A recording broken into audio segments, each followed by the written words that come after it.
Welcome you once again to this channel Prabhavi competition. अब मैं सबका स्वागत करता हूं दोस्तों, और आशा और उम्मीद करता हूं कि आप सभी बहुत अच्छे होंगे। तैयारी भी आपकी बहुत जम के चल रही होगी दोस्तों। इंडियन ज्योग्राफी, जैसा कि आप देख रहे हैं कि रमेश सिंह की इंडियन इकोनॉमी हम लोग कवर कर रहे हैं, बहुत इंपॉर्टेंट हो जाता है specially for civil services examination and other examination के लिए भी बहुत ही ज़्यादा इंपॉर्टेंट है। बिल्कुल लेटेस्ट एडिशन है, 16th एडिशन है, जैसा कि आप स्क्रीन पे देख सकते हैं। इससे नया कुछ भी नहीं है। अब तक हमने चैप्टर 9 तक कवर कर लिया है। So today we are going to cover chapter 10, Indian financial market इसका टॉपिक है। एंड इससे पहले बता दूं कि चैनल पर नए हैं तो ज़रूर सब्सक्राइब करके बेल आइकन को प्रेस कीजिए, ताकि हमारे लेटेस्ट वीडियोस का नोटिफिकेशन आपको मिलता रहे। सो जैसा कि हम जानते हैं कि हर चैप्टर जो है एक छोटा सा इंट्रो के साथ स्टार्ट होता है, एंड बहुत ही इम्पॉर्टेंट ये इंट्रो दिया जाता है। यहाँ पे लिखा गया है कि a well developed financial system should effectively harness domestic savings, facilitate the efficient allocation of domestic and foreign savings to productive investments, allow household and firms to share risk and support consumption and expenditure smoothing. To meet these goals, the financial system needs a strong banking system as well as a deep equity and bond market। तो देखिए यहाँ पे बहुत ही clear हो गया कि financial market में एक तो बैंकिंग सिस्टम होता है नंबर वन, दूसरा जो होता है उसमें इक्विटी या फिर बॉन्ड मार्केट होता है, जिसे कैपिटल मार्केट कहते हैं। कैपिटल मार्केट कहते हैं, कैपिटल या फिर जो मनी मार्केट दोनों कह सकते हैं। तो बैंकिंग सिस्टम, कैपिटल मार्केट और मनी मार्केट, ये तीनों मिला के जो देखा जाए तो हमारा ओवरऑल फाइनेंशियल सिस्टम डेवलप होता है। और वो जो डेवलप्ड फाइनेंशियल सिस्टम है वो इफ़ेक्टिवली उसको हार्नेस करना है डोमेस्टिक सेविंग्स को। डोमेस्टिक सेविंग्स को मान लीजिए कि मैं एक इंडिविजुअल हूँ, महीने में 1 लाख रुपए कमाता हूँ, तो ऐसा तो होगा नहीं कि सारा का सारा पैसा मैं खर्च कर दूँगा। उसमें से कुछ पैसा मैं बैंक में छोड़ूंगा या फिर कहीं ना कहीं बॉन्ड में, मार्केट में, इक्विटी में इन्वेस्ट करूँगा। तो इस तरीके से जो रोबस्ट फाइनेंशियल सिस्टम होगा उसमें मैं पैसा इन्वेस्ट करूँगा। यानी कि ये जो फाइनेंशियल मार्केट होना चाहिए वो कहीं ना कहीं डोमेस्टिक सेविंग को अट्रैक्ट करे, फैसिलिटेट करे efficient allocation of domestic and foreign savings, ताकि प्रोडक्टिव इन्वेस्टमेंट आ सके मार्केट में, अलाउ कर सके हाउस होल्ड एंड फर्म्स को, शेयर कर सके रिस्क को, एंड सपोर्ट कर सके कंजम्पशन एंड एक्सपेंडिचर स्मूदनिंग को। So to meet these goals, the financial system needs a strong banking system as well as a deep equity and bond markets. So इस chapter में हम क्या क्या देखने वाले हैं? इस चैप्टर में सबसे पहले will see Indian money market, Indian capital market, financial regulation वगैरह सब कुछ देखेंगे। इसके अलावा एग्ज़ाम इसेंशियल्स के तौर पे DFHI, इसके अलावा weaknesses of Indian money market, NEDFI और NABFID हम इसमें कवर करेंगे, जो कि नई DFI है। तो चलिए स्टार्ट करते हैं इंट्रोडक्शन के साथ। तो फाइनेंस जो होता है, जिसे फाइनेंस को क्या कहते हैं? फंड और मनी कहते हैं। सिंपल, फाइनेंस कुछ नहीं, फंड और मनी ही है। Is considered among the most vital ingredients for growth and development. ठीक है, ग्रोथ एंड डेवलपमेंट इकोनॉमी में मैंने बताया था कि ग्रोथ क्या होता है? Anything which is raising the quantitative aspect of the economy. जहाँ पे ग्रोथ हो रहा है, मतलब कि मॉनेटरी टर्म में आप इंक्रीज़ कर रहे हो। डेवलपमेंट क्या होता है? यहाँ पे क्वांटिटेटिव और क्वालिटेटिव दोनों क्यू यहाँ पे आता है। मतलब कि ग्रोथ तो हो ही रहा है, साथ साथ उस ग्रोथ का फ़ायदा मैक्सिमम लोगों के लाइफस्टाइल में दिख रहा है। That is called development. So without which productive assets can neither be created nor operated. Financial market या फिर फंड कह सकते हैं, मनी कह सकते हैं, ना हो तो ये सब चीज़ हो ही नहीं सकता है। That is why the world agrees today with Joseph Schumpeter 1883 से लेकर 1950, थोड़ा नाम अजीब सा है। तो फॉर हुम this history of growth is nothing but the history of financial market and creative destruction which has been quoted by Economy Survey of India frequently in the last 2 decades। कहने का मतलब है ग्रोथ अगर चाहिए आपको, development चाहिए, तो financial market आपका रोबस्ट होना चाहिए। The market in an economy where funds are transacted between fund surplus and fund scarce entities individuals is known as financial market. यहाँ पे डिफिनीशन में मिल गया। होता क्या है फाइनेंशियल मार्केट में? एक जो होता है लेंडर होता है और एक होता है बोरोवर। जो लेंडर होता है उसी को हम फंड जो है सरप्लस कह देंगे, और जो बोरोवर होता है उसी को फंड स्कार्स एंटिटी कह देंगे, इंडिविजुअल कह देंगे। इन दोनों के बीच में फंड का ट्रांजेक्शन होता रहता है। जैसे कि लेंडर क्या होता है, बैंक होता है, बैंक पैसा दे देती है लोगों को जो कि स्टार्व हैं, स्कार्स रिसोर्स के साथ बैठे हुए वो पैसा ले लेते हैं। इस तरीके की ट्रांजेक्शन जहाँ पे होती है उस मार्केट को फाइनेंशियल मार्केट कहते हैं।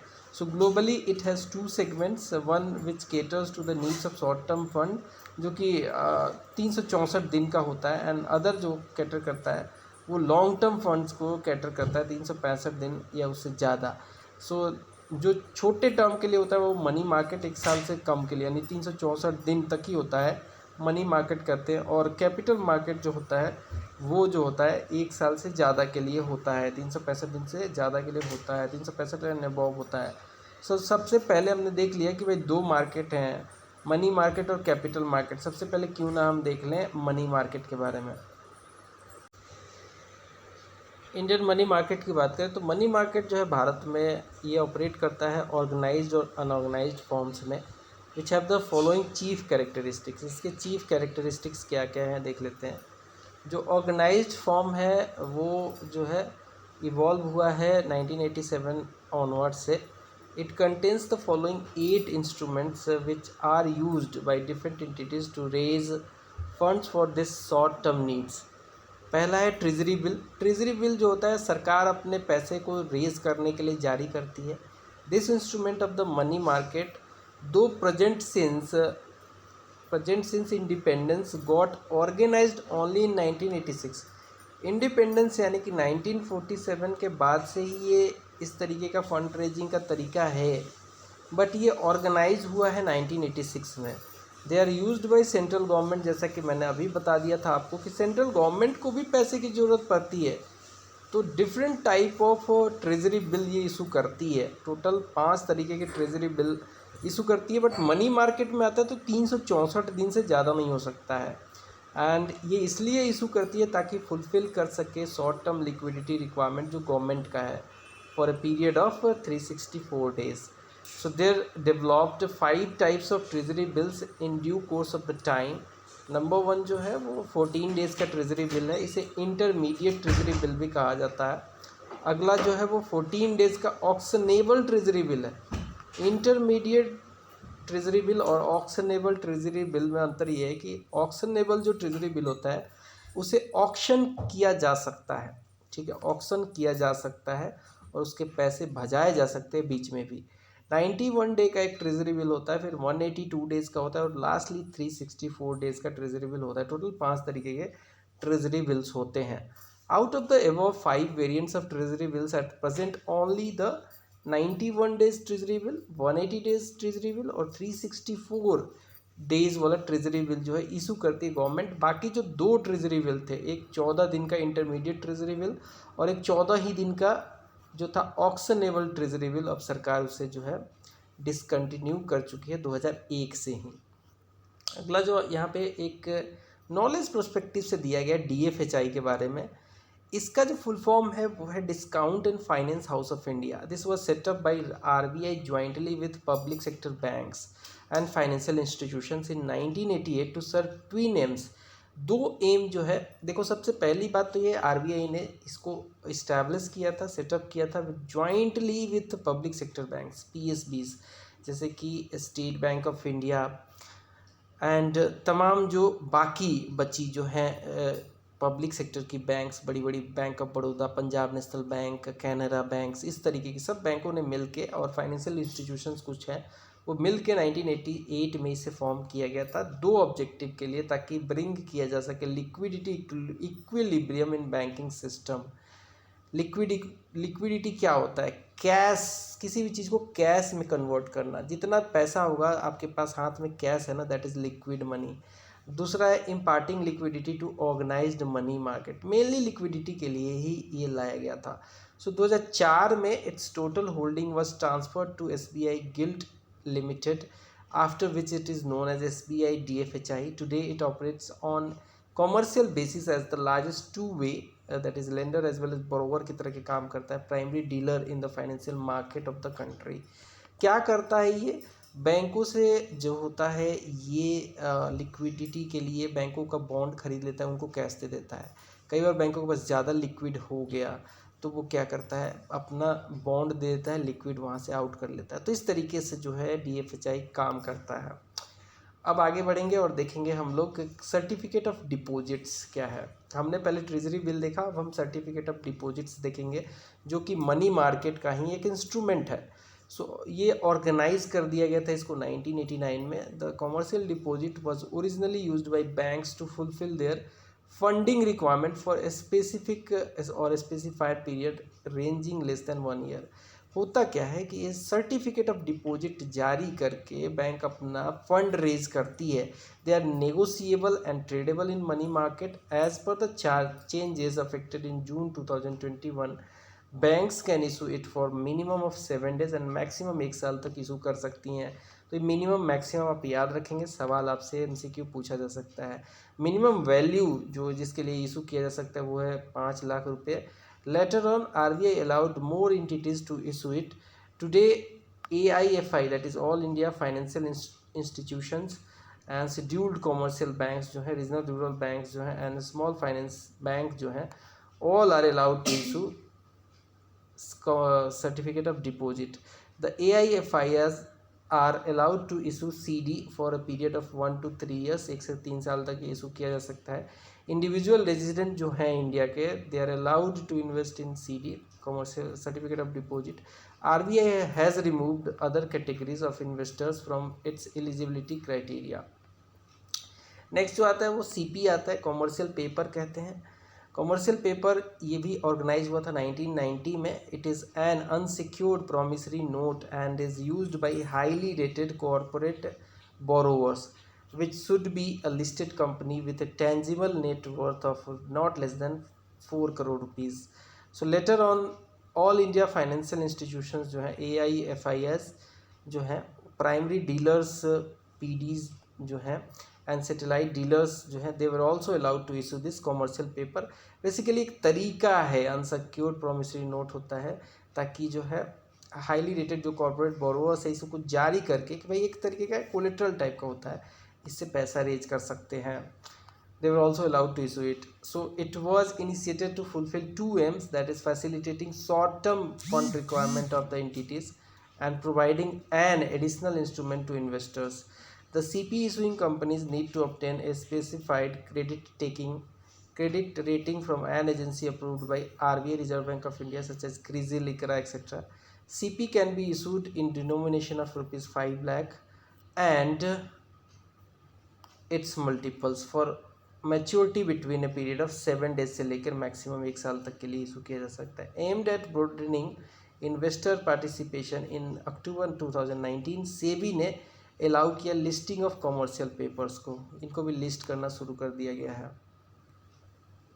मनी मार्केट का इंस्ट्रूमेंट है वो कॉमर्शियल बिल है।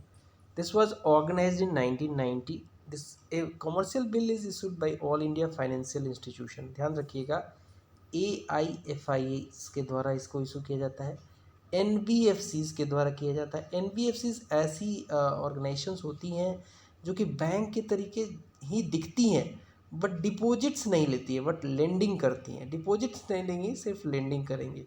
इसके अलावा शेड्यूल्ड कमर्शियल बैंक्स भी इसको इशू करती हैं, मर्चेंट बैंक्स भी इसको इशू करती हैं, कोऑपरेटिव बैंक्स भी इसको इशू करती हैं, म्यूचुअल फंड भी इसको इशू कर सकती हैं। सो इसने कॉमर्शियल बिल्स ने रिप्लेस किया ओल्ड बिल मार्केट को, जो कि 1952 तक कंट्री में चलता रहा था। So these bills are issued by the seller, that is drawer. Seller या फिर जो ड्रॉअर होता है वो इसे इशू करता है, एंड बायर जो होता है उसको इशू किया जाता है, उसके ऊपर इशू किया जाता है for the value of goods delivered by him. ठीक है, तो होता क्या है, जो सेलर है वो बायर के लिए एक ये जो है बिल इशू कर देता है, और ये बिल जो है 30, 60 और 90 दिन की मैच्योरिटी का होता है। अगर सेलर जो है वो फंड के नीड में है, सेलर जो है वो फंड के नीड में है, he may draw a bill and send it to the buyer, and the buyer accept the bill and promise to the make payment on the due date. So the seller may also approach his bank to accept the bill. The bank charges a commission for the acceptance of the bill and promises to make payment if the buyer defaults. Once this process is accomplished, the seller can sell it in the market. This way a commercial bill becomes marketable and tradable instrument. Next जो हमारा money market का instrument आता है वो है call money market. Call money market कुछ नहीं है, ये इंटर बैंक मनी मार्केट है। जैसे कि मान लीजिए कि एक ICICI बैंक है और एक HDFC बैंक है, एक यस बैंक है और कई सारे बैंक हो सकते हैं, स्टेट बैंक ऑफ इंडिया। ये आपस में जब फंड रेज करते हैं या फिर बोरो या फिर लेंट करते हैं, उस तरीके की मार्केट जो क्रिएट होती है उसको कॉल मनी मार्केट कहते हैं। ये बहुत ही शॉर्ट पीरियड के होता है, समटाइम्स 1 डे के लिए भी हो सकता है। So this is basically an interbank money market where funds are borrowed and lent generally for 1 day. That is why this is also known as overnight borrowing market. Overnight borrowing market भी कहते हैं, also called money at call. So funds can be borrowed or raised for a maximum period of 14 days. Maximum 14 दिन के लिए किया जा सकता है, वैसे तो 1 दिन के लिए भी किया जा सकता है। This is called short notice, इसीलिए इसे कॉल मनी मार्केट भी कहते हैं। बोरोइंग और lending in this market takes place without any collateral और सिक्योरिटीज। ठीक है, इस मार्केट में जो बोरोइंग होती है उसमें कोई भी कोलेट्रल या फिर सिक्योरिटी नहीं रखी जाती है।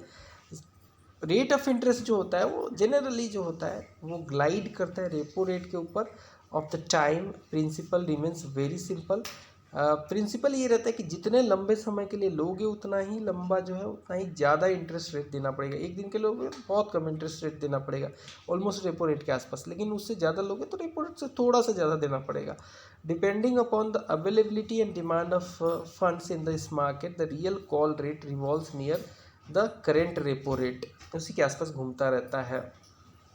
और रेपो रेट क्या होता है आपको थोड़ा सा बता देता हूँ। रेपो रेट एक ऐसा रेट है जिसपे बेसिकली इसको कहते हैं repurchase option rate. Repurchase option rate है, इस रेट पे बेसिकली RBI लेंड करती है पैसा बैंकों को।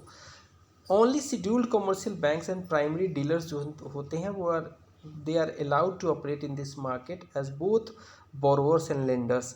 वाइल अगर हम इंश्योरेंस फर्म्स की बात करें, इंश्योरेंस फर्म्स की, म्यूचुअल फंड्स की, IDBI की, नाबार्ड की, तो वो ओनली लेंडर होते हैं, वो बोरोवर नहीं हो सकते हैं। ठीक है, ओनली प्राइमरी जो डीलर्स हैं और कमर्शियल बैंक वो बोरोवर लेंडर दोनों हो सकते हैं। नेक्स्ट आता है म्यूचुअल फंड, या फिर जिसे मनी मार्केट म्यूचुअल फंड भी कहते हैं। पॉपुलरली इसको म्यूचुअल फंड ही कहा जाता है। And this money market instrument was introduced organized in 1992। 1992 में ऑर्गेनाइज किया गया था to provide short term investment opportunity individuals के लिए। Short term investment opportunity individuals को देने के लिए ये लाया गया था। Since March 2000 mutual funds have been brought under the purview of SEBI, security and exchange board of India के परव्यू में लाया गया, besides the RBI। At present बात करें, a whole lot of FIs that is financial institution and firms are allowed to set up mutual funds. Example के तौर पे commercial banks अपना म्यूचुअल फंड ला सकती हैं, पब्लिक एंड प्राइवेट जो फाइनेंशियल इंस्टीट्यूशंस है वो अपना म्यूचुअल फंड ला सकती है, प्राइवेट सेक्टर की कंपनी अपना म्यूचुअल फंड लेके आती हैं। अब म्यूचुअल फंड में भी कई तरीके के हो सकते हैं, कई बैलेंस्ड म्यूचुअल फंड होते हैं, ठीक है, कई सारे इक्विटी म्यूचुअल फंड होते हैं, कई सारे इक्विटी और या फिर कह सकते हैं डिवेंचर के बेस्ड पे म्यूचुअल फंड हो सकते हैं। ठीक है, बैलेंस म्यूचुअल फंड हमेशा अच्छा होता है, जहाँ पे कुछ पैसा आपका इक्विटी में लगता है, कुछ पैसा डेब्ट इंस्ट्रूमेंट्स में लगाया जाता है। इसका एक फंड मैनेजर होता है जो आपके फंड को मैनेज करता है। नेक्स्ट आता है रेपोज एंड रिवर्स रेपोज। ये बेसिकली मैंने समझाया था कि रेपो रेट क्या होता है। रेपो रेट एक ऐसा रेट है जिसपे RBI पैसा देती है बैंकों को for the shorter period of time. Reverse repo rate एक ऐसा रेट होता है जिस रेट पे बैंक जो है पैसा जमा करते हैं RBI के पास, इन ल्यू ऑफ की थोड़ा सा पैसा उनको मिल जाएगा इंटरेस्ट के रूप में और सेफ पैसा रहेगा, तो उस रेट को रिवर्स रेपो रेट कहा जाता है। सो रेपो और रिवर्स रेपो रेट जो है, in the era of economic reforms there develop 2 new instrument of money market, that is repo rate and reverse repo. Considered the most dynamic instrument of Indian money market, they have emerged the most favored route to raise short-term funds in India. अब repo basically इसको repurchase option rate कह लो या फिर rate of repurchase कह लो, दोनों एक ही बात है। RBI in a span of 4 years introduced these instrument, repo in December 1992 and reverse repo जो है ये इन्होंने जारी किया था 1996 के नवंबर में। रेपो अलाउ करता है बैंक्स को और अदर फाइनेंशियल इंस्टीट्यूशन को कि वो बोरो कर सके पैसा from RBI for the shorter period of time. RBI से कर सकते हैं, एसबीआई के डीएफएचआई से कर सकते हैं, ठीक है, for a short term period by selling government securities. And reverse repo जो है उसमें बैंक्स और निफाई जो होती हैं वो परचेज करती है गवर्नमेंट सिक्योरिटी फ्रॉम आरबीआई और अपना पैसा वहाँ पे लगा देती हैं, तो उनको थोड़ा सा इंटरेस्ट मिल जाता है, ठीक है। अब आता है कैश मैनेजमेंट बिल्स। जो कैश मैनेजमेंट बिल होते हैं वो गवर्नमेंट ऑफ इंडिया जारी करती है in consultation with reserve bank of India. This was introduced such as a new short-term instrument known as cash management bills in 2010 to meet the temporary cash flow mismatches of the government। Government के भी कई बार क्या होता है कि fund का mismatch हो जाता है, उस केस में वो क्या करती है, सीएमबी जारी कर देती हैं। सीएमबी जो होता है वो जस्ट लाइक ट्रेजरी बिल होता है, बट ये 91 डेज से कम पीरियड का होता है। सो द सीएमबीज और cash management bill are non standard and discounted instrument issued for maturity less than 91 days. Non standard discounted का मतलब ये है कि मान लो कि एक सीएमबी ऐसा है जिसकी फेस वैल्यू जो होगी 120 रुपये लिखी है, बट आपको डिस्काउंटेड रेट पे दिया जाएगा। इसको मान लो आपको 100 रुपये में ही दे दिया गया है और बोला गया कि 91 दिन से पहले लेके आओ और बदले में 120 रुपये ले जाओ, तो इस तरीके के बिल को कॉमर्शियल कैश मैनेजमेंट बिल कहते हैं, ठीक है।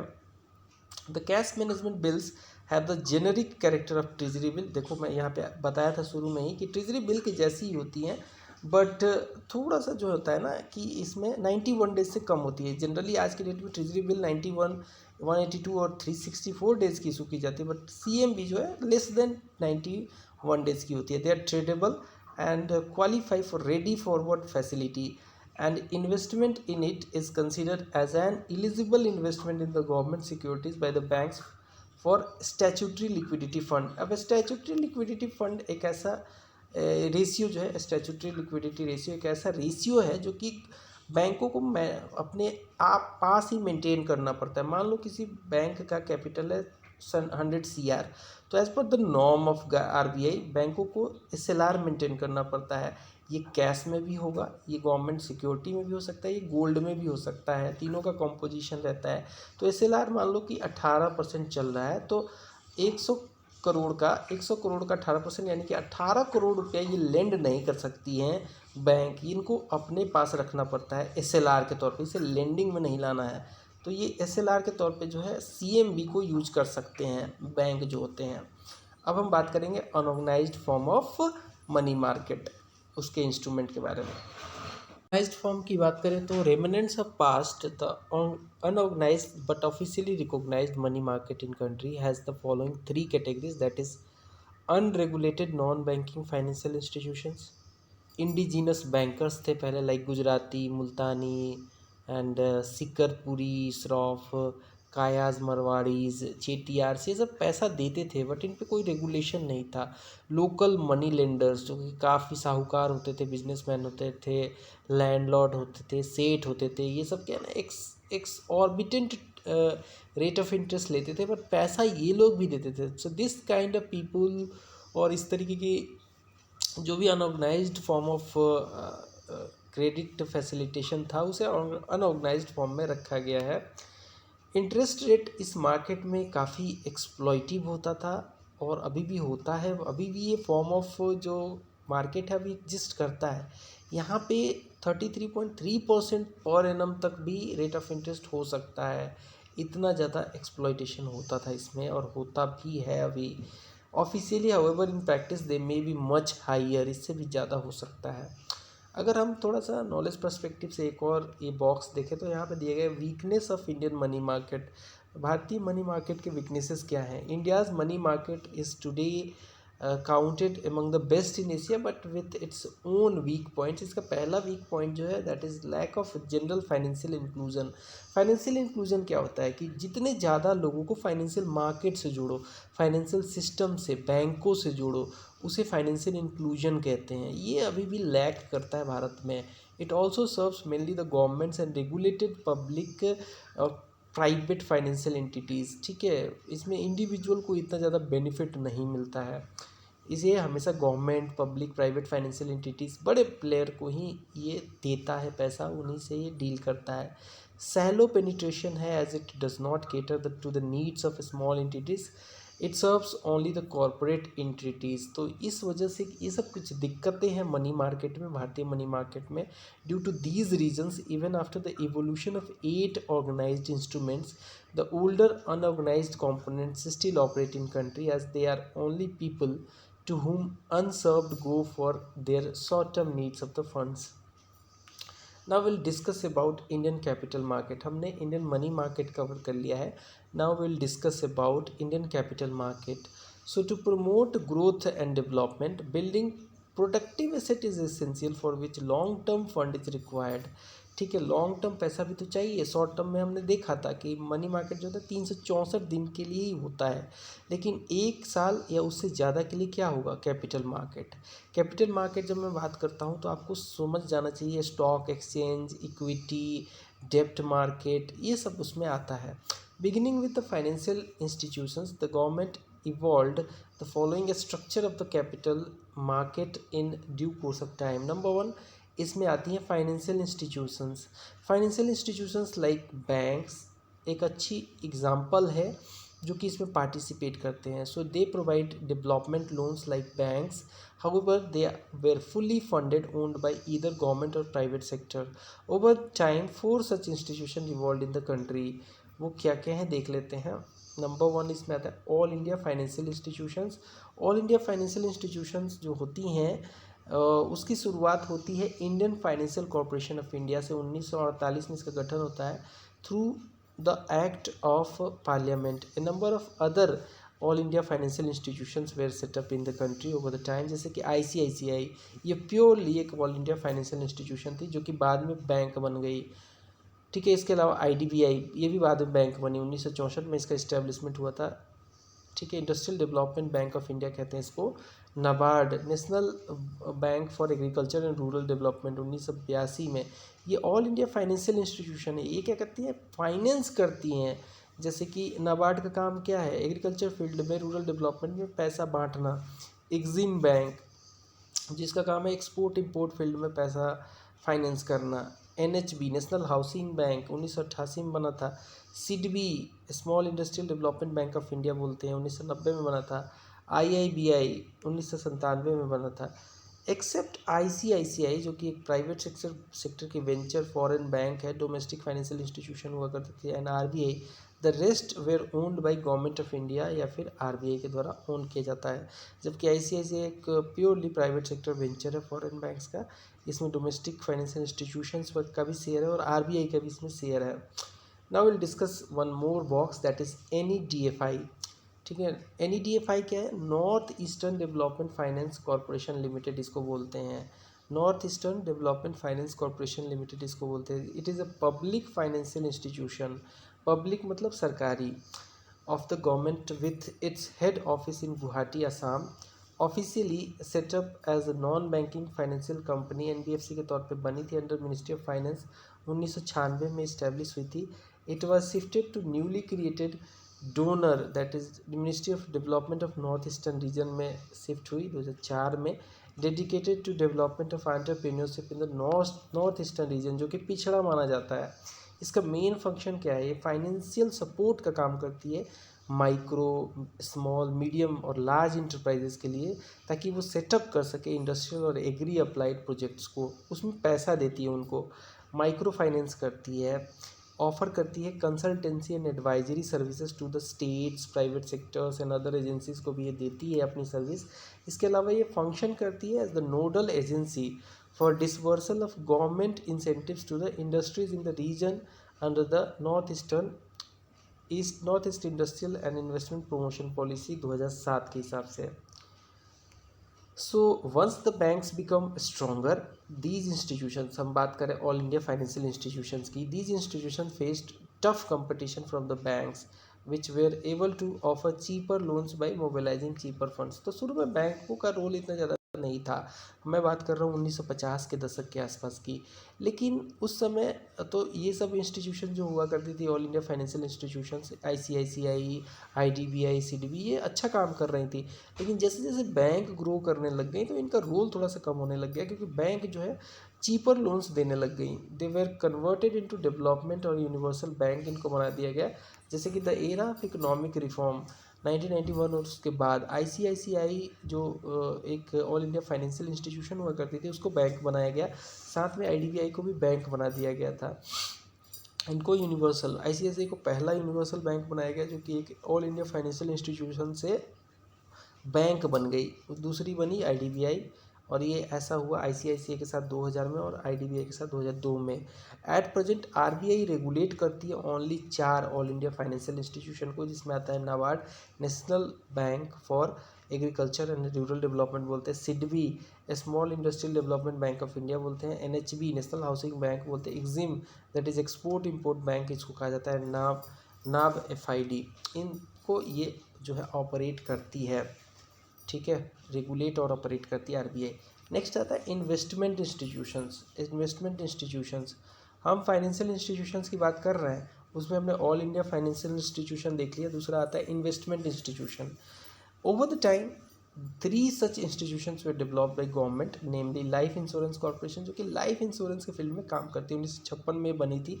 दूसरी है जनरल इंश्योरेंस कॉर्पोरेशन जो कि लाइफ के अलावा जो बाकी जो इंश्योरेंस होता है उसमें काम करती है, 1971 में इसकी इस्टेब्लिशमेंट हुई थी।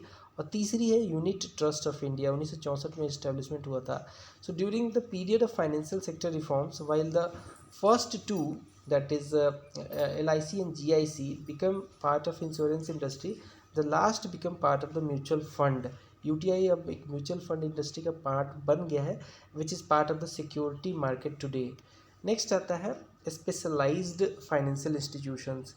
ये जो होती है स्पेशल नेचर की होती है। 2 special kind of financial institutions were set up by government which provided many other technical services like project reports, training से रिलेटेड एस्पेक्ट कवर करना, मार्केटिंग सपोर्ट देना।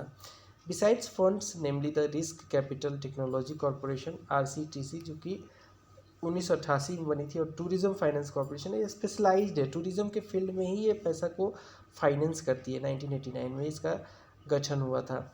The RCTC was converted into IFCI venture capital fund, 2000 में इसको convert किया गया। Finally इसको एसटूटी बना दिया गया, that is specified undertaking of the unit trust of India, 2007 में इसे बनाया गया था। और दूसरी जो है वो है नेक्स्ट आखिरी जो इसमें आता है वो है स्टेट लेवल फाइनेंशियल इंस्टीट्यूशन। हमने ऑल इंडिया फाइनेंशियल इंस्टीट्यूशन देखा था, अब स्टेट लेवल की भी फाइनेंशियल इंस्टीट्यूशन होती हैं। ये just they operate on the line of AIFIS। 2 state level financial institutions were also setup, namely state finance corporations. Her state जो है अपना जो है सेटअप करती है, and state industrial development corporation भी सेटअप करती है मैक्सिमम स्टेट।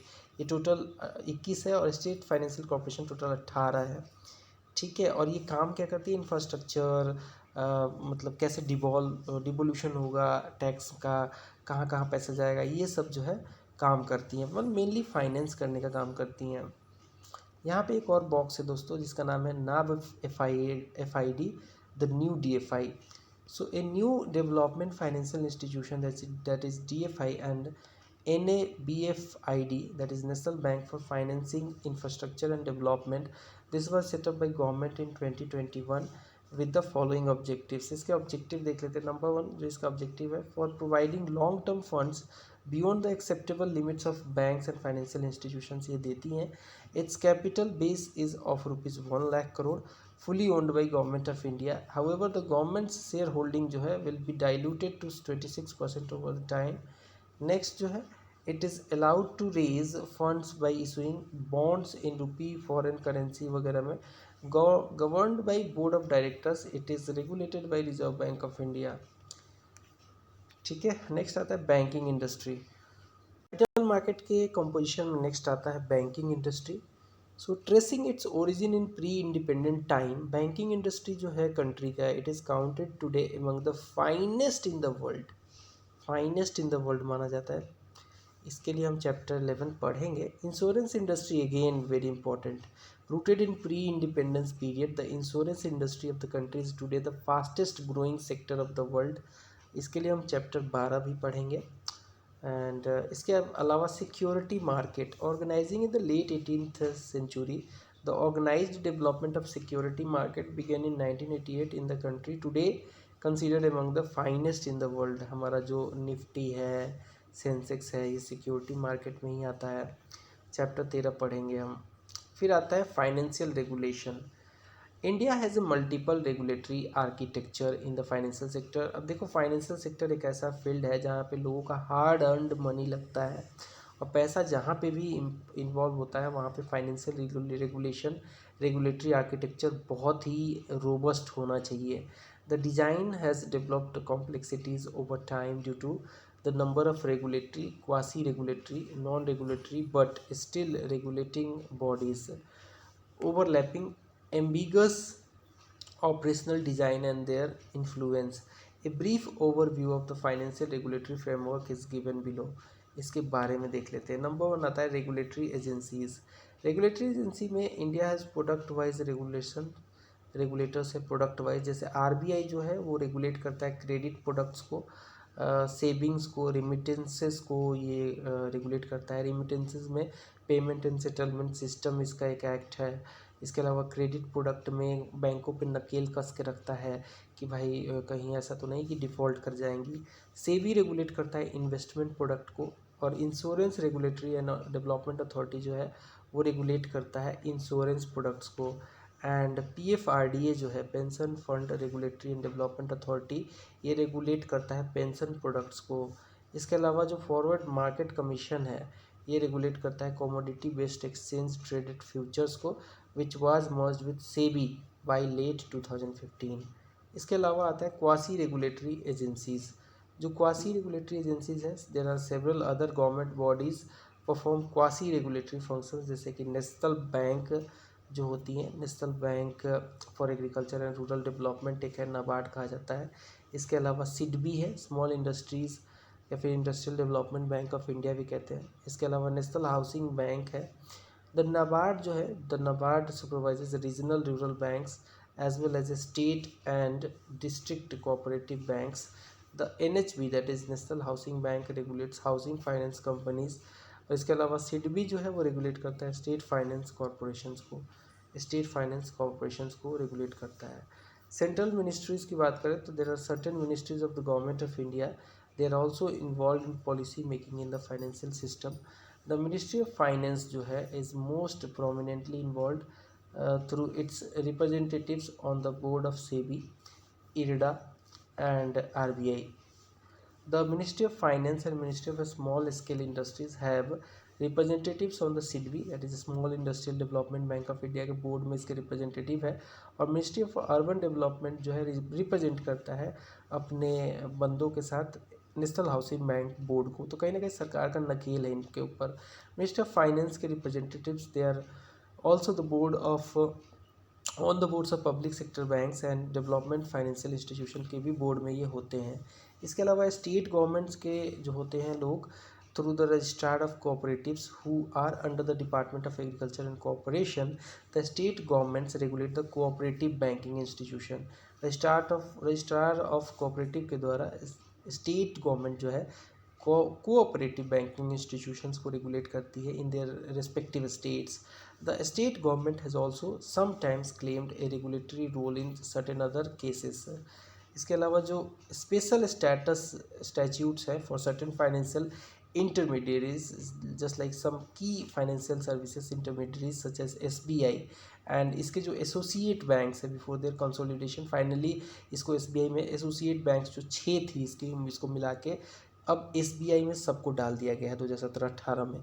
इसके अलावा PSP, LIC, GIC they are governed by their own statutes, इनके लिए खुद का एक्ट बना के इनको गवर्न किया जाता है। SBI एक्ट है हम जानते हैं, LIC एक्ट है, GIC एक्ट है। So these statutes provide a special status to these institutions vis-a-vis the other institutions performing the same functions. Earlier IFCI था, UTI, IDBI, they also operated under the special statutes, but उनके जो special statutes हैं वो अब repeal कर दिए गए हैं, जो कि अब IDBI तो जैसे बैंक ही बन गया है, UTI अब म्यूचुअल फंड में आता है।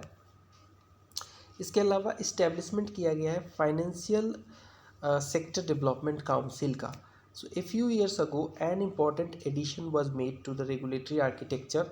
The financial sector development council को इस्टेब्लिश किया गया, was set up which repealed high level committee on capital markets. So the council is convened by Ministry of Finance and does not have a statutory authority. It is structured as Council of Regulators with the Finance Minister as the chairman. It has a permanent secretariat. इसका अपना खुद का एक permanent secretariat है. And the council resolves inter-agency disputes, looks after the regulations of financial conglomerates that fall under the various regulators purview and perform wealth management functions dealing with the multiple products. सो यहाँ पे दोस्तों ये ख़त्म होता है हमारा topic. Chapter 10 हमने complete कर लिया है. So kudos to our effort. Thank you for watching this video. मिलेंगे 11th चैप्टर में. Bye bye.